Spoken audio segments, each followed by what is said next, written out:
Hello, good morning, children. Today we are going to do the last chapter from civics, that is directive principles of state policy. Now, our framers of our constitution are dream of establishing a welfare state. Welfare state is a country where citizens are guaranteed a healthy standard of living, equal opportunities, full employment, and a fair distribution of wealth. Every citizen enjoys social and economic justice in a welfare state. Now, directive principles of state policy are the guidelines which all the governments are expected to follow while making and implementing policies and programs for the welfare of the people. Directive principles of state policy can broadly be classified into three categories, and these are principles promoting economic equality, Gandhian principles, and general principles. First, we are going to see principles promoting economic equality. Under this, fair and equitable of wealth and material resources of the country. Secondly, adequate means of livelihood and equal pay for both men and women. Third, right to work and assistance to people with disabilities. A basic wage for every worker, decent standard of living, protection of children and youth against exploitation comes.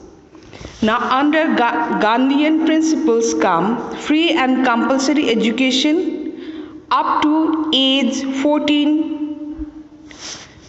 Number 2, promotion of cottage industries, modernization of agriculture and animal husbandry, and prohibition of slaughter of cattle.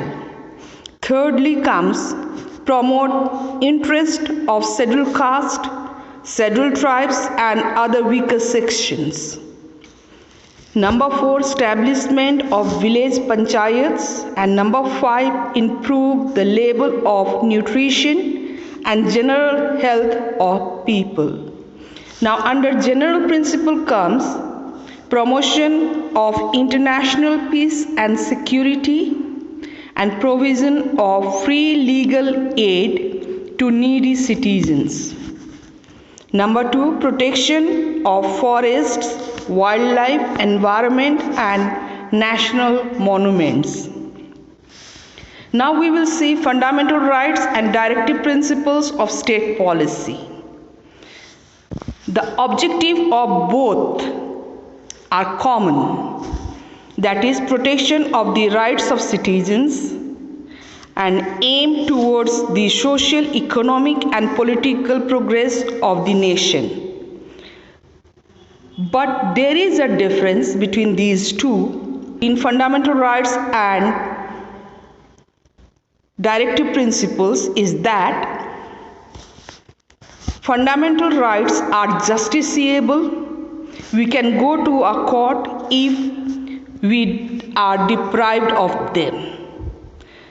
But whereas directive principles are non-justiciable, we cannot go to a court in case we do not get jobs or wages.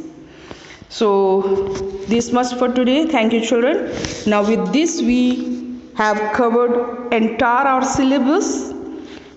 Now I'll be giving you solved exercises which you need to do in your exercise copies.